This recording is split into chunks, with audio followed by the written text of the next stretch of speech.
In the labyrinth of the human mind, there are dark corners where logic and morality do not shine. Welcome to the intriguing universe of criminal psychology, a real-world application of psychological principles.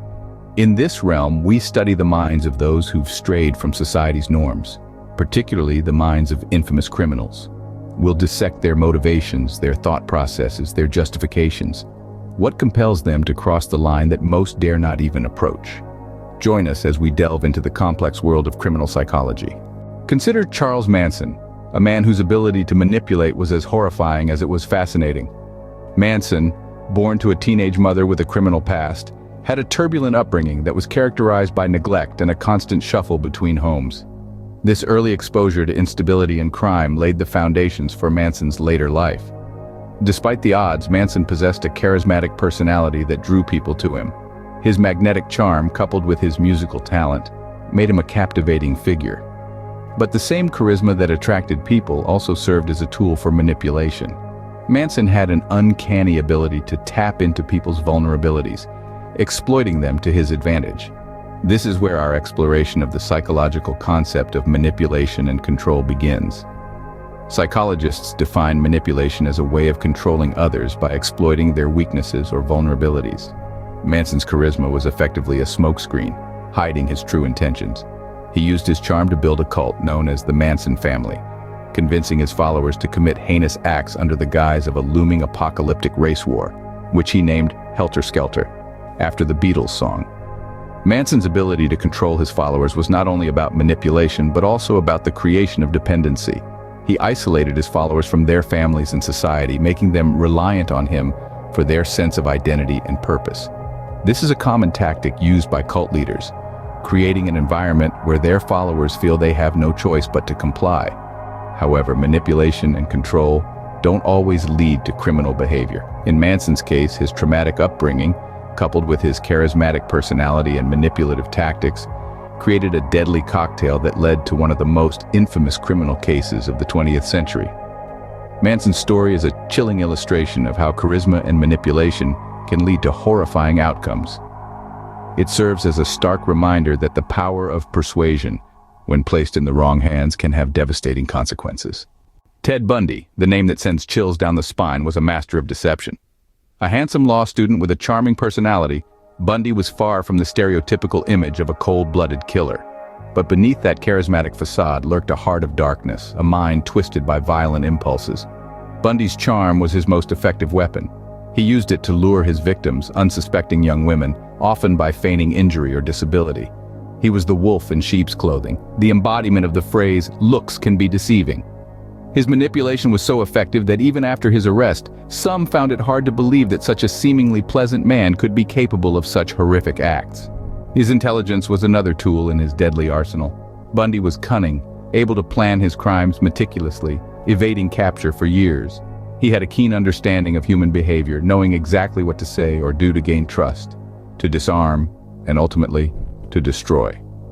This combination of charm and intellect allowed Bundy to lead a double life. To the world, he was a promising young professional, while in the shadows, he was a predator.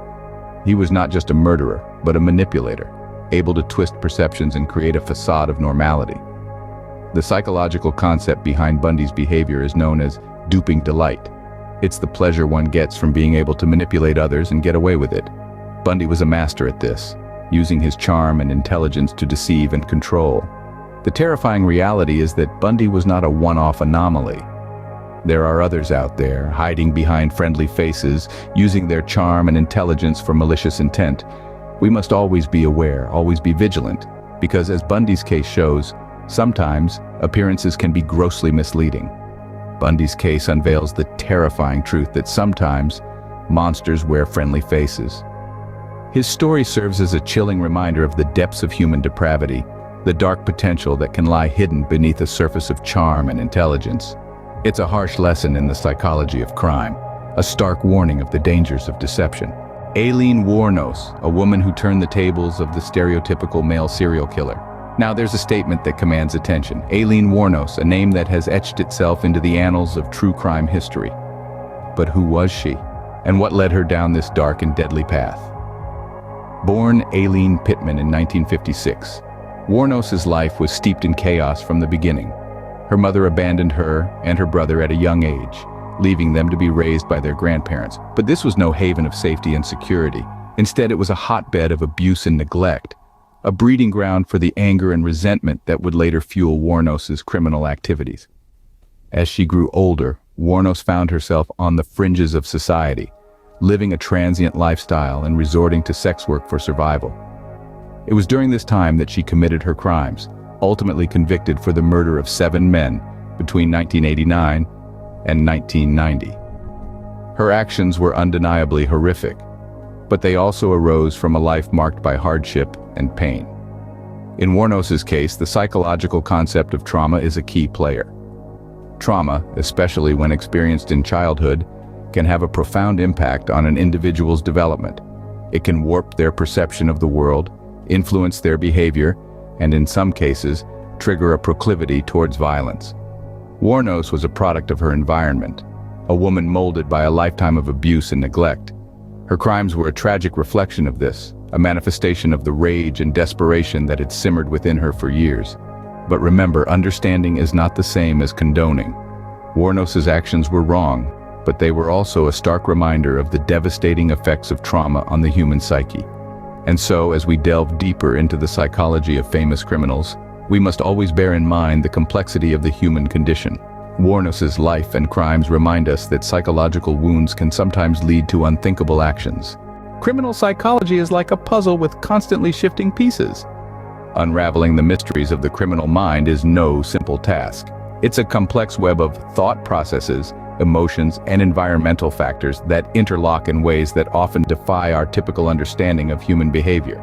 Yet, it's in this labyrinth of complexity that we can begin to gather insights into why some individuals embark on a path of crime. Criminal psychology provides us with a lens, a way to peek into the dark corridors of the mind where the seeds of criminal behavior are sown.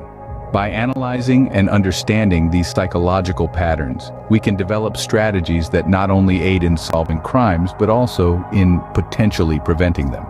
Consider the infamous criminals we've discussed: Charles Manson, Ted Bundy, Aileen Wuornos. Each of these individuals exhibited distinct psychological patterns that played a pivotal role in their criminal behavior. Manson's charismatic manipulation, Bundy's charming deceit, Wuornos's explosive rage. These are not just random acts of violence, but the manifestations of deeply ingrained psychological traits. However, it's crucial to remember that these high-profile cases, while providing invaluable insights, do not represent the entire spectrum of criminal behavior. Crimes occur for a multitude of reasons, and the psychology behind them can vary greatly. Just as no two puzzles are the same, no two criminals share the exact same psychological makeup. Moreover, the study of criminal psychology isn't just about understanding the why behind crimes, it's about humanizing those who commit them. By doing so, we can better address the root causes of criminal behavior, from mental health issues to socioeconomic factors, and work towards a society where crime is less of a norm.